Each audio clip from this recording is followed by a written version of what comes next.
Perkenalkan, nama saya Dr. Agus Purbo, Sarjana Teknik dan Manajemen dengan nomor induk dosen nasional 0726106901. Saya saat ini sebagai salah satu dosen tetap di program studi Teknik Elektro Fakultas Sains dan Teknologi Universitas Teknologi Surabaya. Berikut ini kami akan menyampaikan pernyataan diri dosen dalam unjuk kerja di Dharma Perguruan Tinggi. Sebagai dosen, saya telah melakukan Tridharma Perguruan Tinggi yang terdiri dari pengajaran, penelitian, dan pengabdian pada masyarakat. Pada kesempatan ini saya akan memaparkan salah satu mata kuliah yang saya ambil, yaitu mata kuliah kepemimpinan.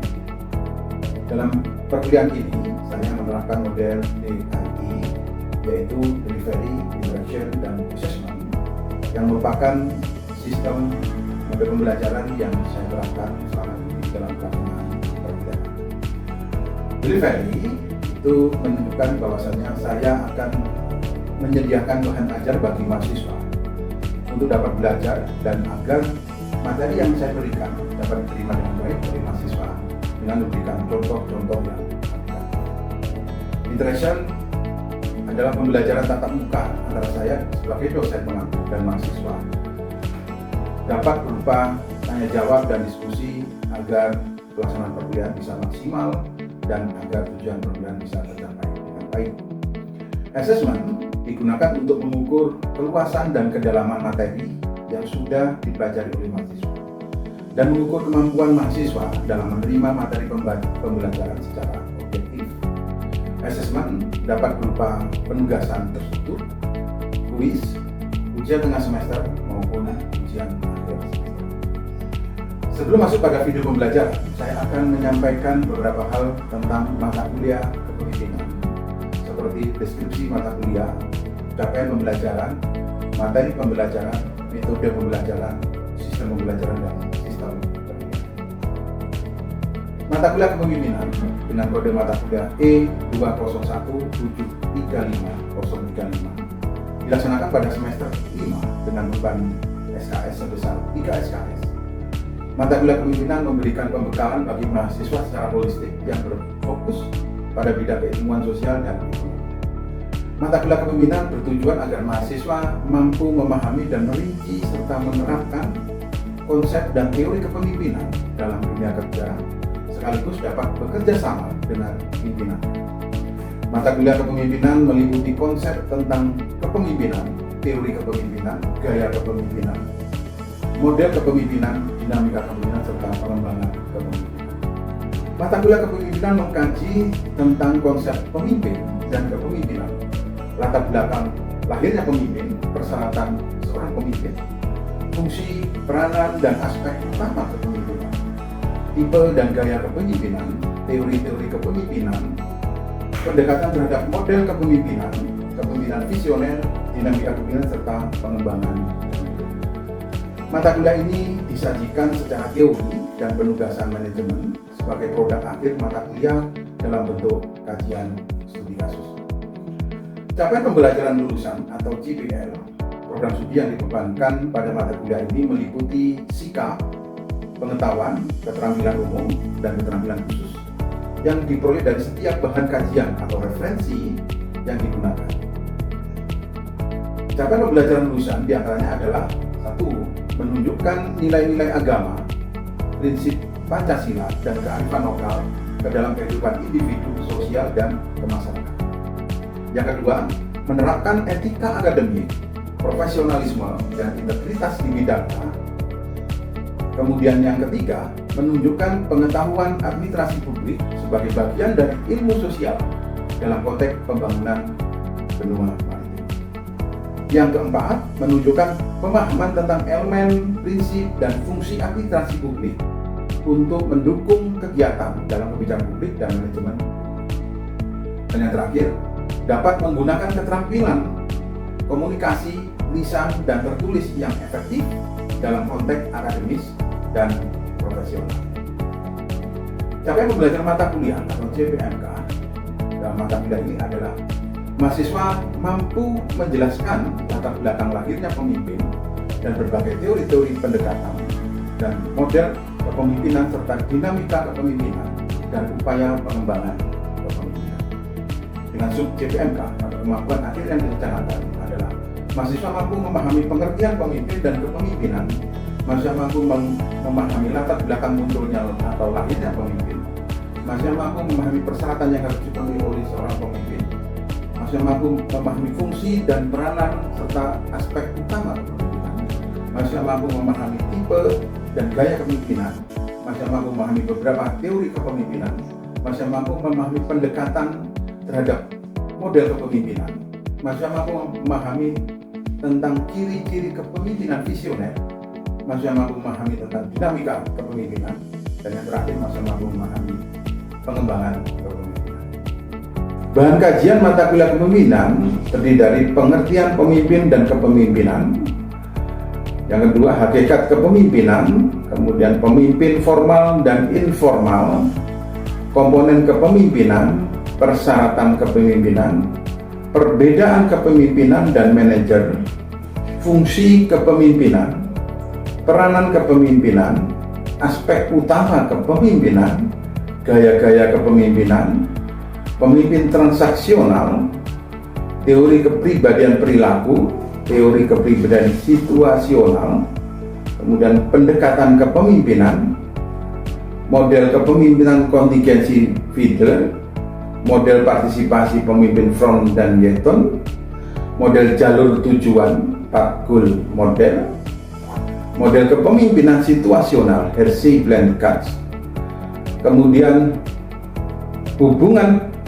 berpasangan vertikal, pengertian pemimpin visioner, ciri-ciri pemimpin visioner, dan yang terakhir adalah pengembangan kepemimpinan. Metode pembelajaran pada mata kuliah kepemimpinan dengan cara ceramah, diskusi, tanya jawab, resitasi, yaitu mahasiswa membuat resume perkuliahan dengan menggunakan bahasa sendiri dan membuat kajian studi kasus. Sistem pembelajaran pada mata kuliah kepemimpinan dilakukan dengan cara tatap muka di kelas di kampus Universitas Teknologi Surabaya. Sistem penilaian yang dilakukan dalam mata kuliah ini berupa aktivitas partisipasi atau kehadiran mahasiswa sebesar 10%, kuis sebesar 10%, tugas memberikan kontribusi sebesar 10%, UTS atau ujian tengah semester memberi kontribusi sebesar 30%, ujian akhir semester memberi kontribusi sebesar 30%, dengan total pembobotan hasil evaluasi pembelajaran sebesar 100%. Demikian informasi yang dapat saya sampaikan untuk mata kuliah kepemimpinan ini. Berikut ini adalah cuplikan rekaman video pembelajaran yang saya laksanakan secara sinkronus tatap muka di ruang kelas. Selanjutnya kami ucapkan selamat menyaksikan. Selamat pagi rekan-rekan. Apa kabar hari ini? Sehat selalu ya. Jumpa lagi dengan saya, Agus Purwo. Saya kira semester lalu kita juga ketemu di materi statistik sosial, tapi saat ini kebetulan saya diberi amanah untuk mengatur mata kuliah kepemimpinan organisasi. Tentunya Anda semua sudah melihat kontrak kuliah di siapkan ya. Anda sudah lihat? Semua sudah lihat? Setuju dengan kontrak kuliah ya? Setuju. Tapi tidak salah ya. Saya tetap sampaikan dari sini. Mata kuliah ini sebenarnya adalah mata kuliah yang masuk mata kuliah wajib di program studi di atas negara. Mata kuliah ini secara deskripsi merupakan mata kuliah yang membahas tentang teori kepemimpinan, gaya kepemimpinan, kemudian nanti ada model kepemimpinan, kemudian ada dinamika kepemimpinan serta pengembangan kepemimpinan. Materi-materi ini akan memberikan pengayaan pada Anda semua, mahasiswa, tentang konsep kepemimpinan. Kenapa Anda diberikan ini? Karena diharapkan Anda menjadi leadership. pemimpin, tentunya jadi pimpinan punya wawasan tentang apa itu kepemimpinan. Nanti ada beberapa materi sesuai dengan CPNK. Di sini ada pembangunan kita pemimpin dan kepemimpinan dan seterusnya. Nanti kita akan bahas di sesi selanjutnya. Kepemimpinan nasional itu ada 3 SS. Ada semangat yang terima ya. Terima di di mana perkuliahan ini didesain dalam 14 kali tatap muka. 14 kali tatap muka ini ditambah ada 1 ujian tengah semester dan 1 kali ujian akhir semester. Tentunya nanti saya sebagai pengampu mata kuliah memperlakukan beberapa ketentuan. Saya juga memperhatikan tentang partisipasi. Karena mahasiswa dalam perkuliahan juga misalkan juga mengajar musik, juga mengajar itu. Kemudian terkait dengan kuis dan tugas, komposisinya 10% partisipasi, 10% kuis, 20% tugas, kemudian 30% UTS dan 30% UAS. Setuju semua kan? Setuju nggak nih? Mas Jadi setuju? Coba harus tegas. Baik, saya setuju kita coba untuk masuk di dalam konsep dasar. Karena ini pertemuan pertama, saya akan menyampaikan tentang konsep sesuai dengan TPS. Saya akan sampaikan tentang konsep pengertian dasar dari kepemimpinan. Sebelum itu, ada yang tahu apa itu kepemimpinan? Mbak Bibi, silakan. Suatu kemampuan seorang atau orang lain mencapai suatu tujuan. Kemampuan? Mengambil orang lain untuk mencapai suatu tujuan. Ada yang lain? Ada yang lain? Tidak ada. Setuju berarti ini ya? Itu kepemimpinan menurut Mbak Bibi. Ya itu betul seperti itu. Jadi sebenarnya banyak ya definisi tentang kepemimpinan. Tentang fenomena sangat menarik sehingga para ahli sejak dahulu itu banyak yang merumuskan kira-kira sampai 350 definisi. Ini menurut Daniel Rosali. Kemudian kenapa banyak definisi? Karena ini merupakan salah satu fenomena yang paling mudah diobservasi. Kemudian mudah diobservasi, tetapi menjadi salah satu hal yang paling sulit untuk dipahami. Karena sulit banyak sekali definisinya. Boleh dikatakan definisi benar banyak orang yang definisikan karena setiap orang berdasarkan pengalaman dan pendapatan sebenarnya dapat mendefinisikan dengan menurut Saros, kepemimpinan adalah suatu perilaku dengan tujuan tertentu untuk mempengaruhi aktivitas para anggota kelompok untuk mencapai tujuan bersama yang dirancang untuk memberikan manfaat individu dan organisasi. Ya, menurut pakar dari Indonesia ada Yusuf Apa, pemimpin adalah seseorang yang artinya memiliki kemampuan untuk mempengaruhi orang lain atau kelompok tanpa mengindahkan bentuk alasannya. Jadi ini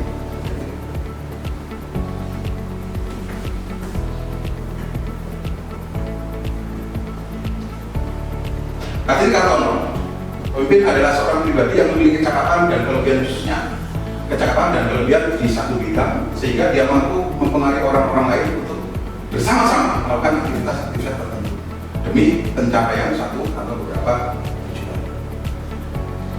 Kemudian ini ada Harry Red, ini mendefinisikan pemimpin dalam pengertian adalah seorang yang dalam jalan memperkasai tingkah laku sosial dengan mengatur, mengarahkan, mengorganisir atau mengontrol usaha atau upaya orang lain atau melalui prestis, kekuasaan dan posisi dalam pengertian yang terbatas. Pemimpin merupakan seorang yang memimpin dengan bantuan kualitas persuasif dan akselerasi menerima secara sukarela oleh para pemimpin. Ini nah pemimpin ini bisa dipilih oleh pimpinan yang tinggi. Bisa juga dipilih oleh orang-orang yang dipilih. Contohnya apa? Yang dipimpin oleh pimpinan-pimpinan yang lebih tinggi. Contohnya rektor. Ada lagi apa? Presiden dipilih oleh siapa? Berarti dia dipilih oleh bawahan, orang-orang yang dipimpin. Nah, pemimpin itu diharuskan mempunyai jiwa leadership, harus mempunyai jiwa leadership. Untuk itu kita coba bahas tentang apa itu kepemimpinan. Kepemimpinan adalah hubungan yang ada di dalam diri seseorang atau pemimpin yang mempengaruhi orang lain untuk bekerja secara sadar dalam hubungan tugas untuk mencapai tujuan yang diinginkan. Sama dengan yang disampaikan oleh saudari Billy. Kepemimpinan menurut Wittig, kepemimpinan sebagai perpaduan perangai yang memungkinkan seseorang mampu mendorong dia lain menyelesaikan tugas. Jadi sebenarnya kepemimpinan itu adalah fungsi apa? Fungsi persuasif. Ada yang lain? Fungsi apa? Mempengaruhi orang lain untuk bekerja secara sadar. Persuasif bisa juga. Ada yang lain, Mas Zenan? Jadi kepemimpinan itu kalau dia dari definisi ini adalah fungsi motivatif, mempengaruhi orang lain. Hubungan yang ada dalam diri seseorang atau pemimpin mempengaruhi orang lain untuk bekerja sama secara sadar. Anda melakukan sesuatu, pasti ada motivasinya. Saya mau berangkat kerja pagi-pagi biar sampai di kampus santai, bisa nonton dosennya sambil mungkin lihat TikTok, lihat IG. Motivasinya datang lebih awal. Saya setelah lulus akan cari pekerjaan yang sesuai dengan keinginan saya. Ilmu adaptasi negara. Mungkin bekerja di mana? Bisa di bank, bisa di institusi pemerintahan, pelayanan publik dan sebagainya. Motivasinya apa? Anda bekerja di situ karena ingin bekerja pada bidang yang sesuai dengan keinginan.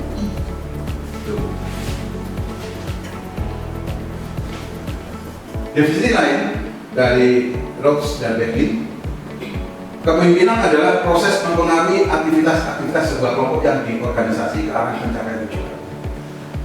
Nah, ini mengarah kepada organisasi, visi dari organisasi. Jadi bagaimana kepemimpinan itu mempengaruhi sistem, entitas dalam sebuah organisasi untuk bergerak bersama-sama sebagai suatu sistem menuju cita-cita organisasi atau cita-cita perusahaan. Sistem, kita bicara sistem, kita sering bicara apa sistem? Ada yang tahu sistem organisasi. Kepemimpinan ini mempengaruhi aktivitas sebuah kelompok yang diorganisasi menjadi organisasi, menjadi sebuah sistem. Apa sistem? Sistem itu kumpulan dari komponen-komponen yang saling berinteraksi satu dengan yang lain untuk mencapai suatu tujuan. Kita dalam kampus ini sistem, kita dalam kelas ini sistem. Ada smartboard, ada kursi, meja, ada pendingin ruangan, penerangan dan sebagainya selalu berinteraksi. Ada Anda, ada saya. Nah, organisasi sebuah sistem juga dibutuhkan konsep kepemimpinan yang tepat untuk menuju bersama-sama menuju tercapainya visi.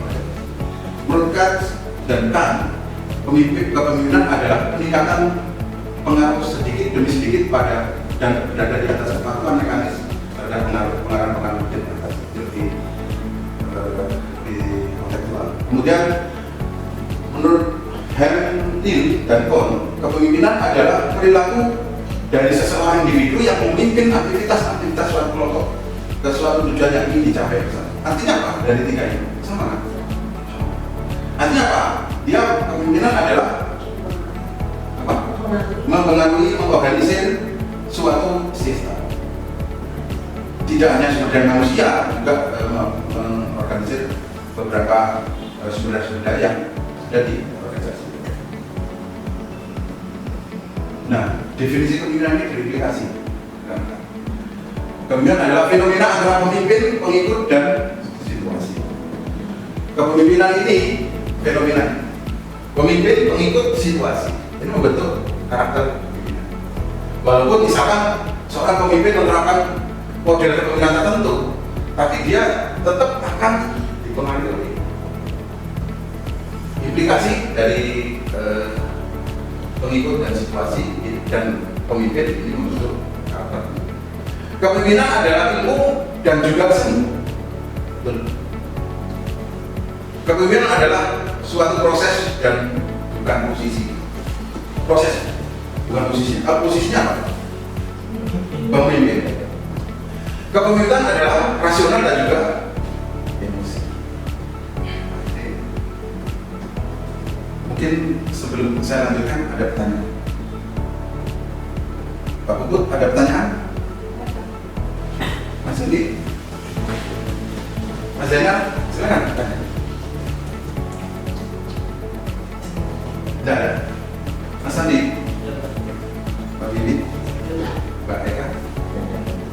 Jadi kalau ada posisi seperti ini, kalau ada pertanyaan, dikasih kesempatan bertanya, tidak ada pertanyaan, ada dua kemungkinan. Semuanya paham, benar-benar paham, atau semuanya benar-benar paham. Itu ada yang saya. Oke, kita coba bahas lagi. Tadi ada pemimpin, ada pimpinan. Apa sih bedanya pemimpin dan pimpinan itu?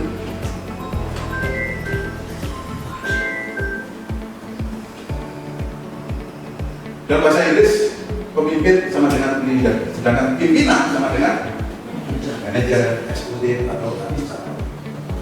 Kegiatan pimpinan itu memanajemen, sedangkan kegiatan pemimpin adalah kepemimpinan, leadership. Ini pimpinan, ini pemimpin. Pimpinan diangkat oleh atasan. Ini termasuk pimpinan formal. Sedangkan pemimpin tumbuh dan muncul dari bawah. Dan jiwa pemimpin itu tumbuh dari bawah. Pimpinan menggunakan authority, power, perintah kekuasaan, pos, dan kekuatan resmi. Sedangkan pemimpin menggunakan kualitas hubungan atau interaksi. Persuasi, pengaruh di bawah, kekeluargaan, tidak. Ini pendekatan. Kalau pimpinan itu menggunakan kewenangannya, otoritasnya, kewenangan otoritas, kemudian kekuasaannya, sehingga dia bisa memerintah bahkan memaksa untuk berjalannya sebuah organisasi. Kemudian pimpinan berfokus pada kepentingan organisasi, sedangkan pemimpin berfokus pada kepentingan pribadi yang bisa juga merupakan kepentingan usaha. Ada pertanyaan ada di sini?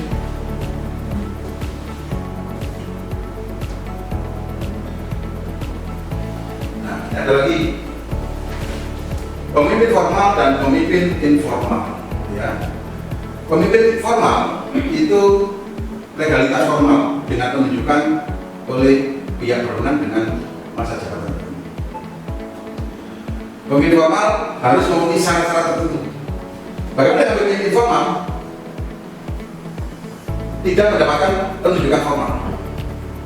Pengikutnya menunjuk dan mengakuinya sebagai pemimpin dan akan diakui selama untuk mengakuinya dan menerima. Menyampaikannya. Nah, ini beda lagi. Beda pemimpin dan manajer. Sampai dari Warren G. Benz. Manajer itu administrator. Pemimpin inovator. Apa bedanya administrator dan inovator?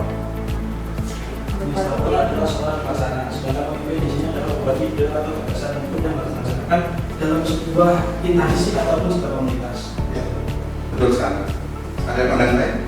Tapi tidak betul, jangan tidak berani. Ya, betul sekali.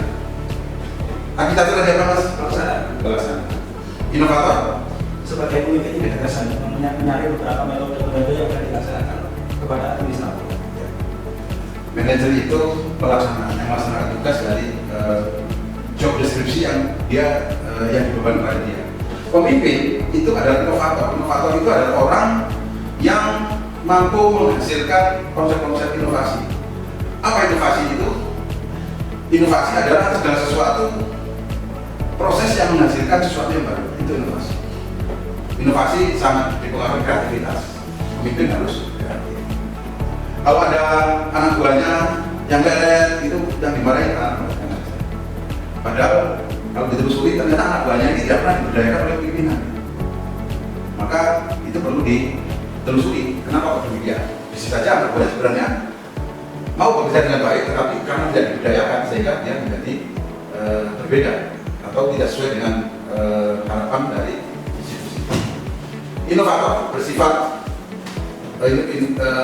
inovatif, menghasilkan sesuatu yang baru, menghasilkan sesuatu yang baru. Kemudian manajer itu peniru.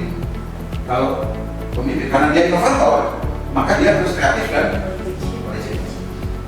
Kreatif itu, untuk bisa kreatif, orang harus mempunyai sifat yang disebut sebagai kreativitas. Kreativitas itu dipengaruhi oleh 3 hal. Yang pertama adalah sensitivitas, yang kedua serendipititas, yang ketiga sinergi. Seorang pemimpin harus punya sense kreativitas yang tinggi dengan 3 komponen tadi.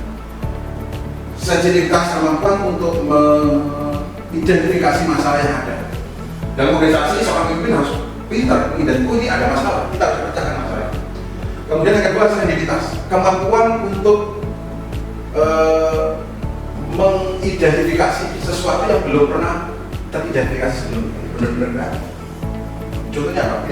Kalau seorang pemimpin seperti itu, dia melihat di organisasinya ada sesuatu yang salah, atau orang lain nggak tahu, dia bisa menemukan itu kreatif. Tingkat serendipititas tinggi yang dimiliki. Misalkan, ini kita flashback zaman dulu, yang menemukan gravitasi bumi di sana. Newton. Tahu awalnya Newton menemukan apa? Dia dijatuhkan 2. Semua di situ pada saat itu kan semua barang itu jatuh, tapi tidak ada orang lain yang bisa mengidentifikasi apa itu jatuh. Nah, dari situ akhirnya kita bisa menemukan bahwasanya ada kaitan serendipititas. Kemudian sinergi, kemampuan menggabungkan komponen-komponen yang tadinya tidak ada hubungan, seolah-olah tidak ada hubungan jadi satu komponen baru. Setelah digabungkan jadi satu komponen baru yang jauh lebih baik. Itu sinergi. Jadi kreatif ini ada sifat utama dari kalau ini tidak kreatif, beda lagi organisasi. Yang ketiga, mempertahankan organisasi. Kalau manajer, kalau pemimpin justru bukan mempertahankan, tapi mengembangkan. Kalau mempertahankan yang organisasinya nggak bagus, pertahankan. Kalau baik, pertahankan baik. Kalau baik, pertahankan baik. Kalau pemimpin, sebisa mungkin dikembangkan organisasi dari bagus menjadi lebih bagus, menjadi sangat bagus. Baiklah, rekan-rekan, saya kira itu perkuliahan untuk pagi hari ini. Tadi kita sudah banyak membahas tentang kepemimpinan dan pemimpin. Apa itu pemimpin, apa itu kepemimpinan, perbedaan antara kepemimpinan dan pemimpin. Dan tadi kita banyak bicara dengan karakteristis. Terima kasih atas atensi dan peran serta Anda semua dalam perkuliahan ini. Semoga perkuliahan ini memberi manfaat bagi Anda semua dan tentunya bagi kita semua di sini. Saya ucapkan terima kasih kembali lagi. Sampai ketemu di minggu depan untuk pembahasan di pertemuan yang kedua. Saya kira itu dari saya. Bila itu, Assalamualaikum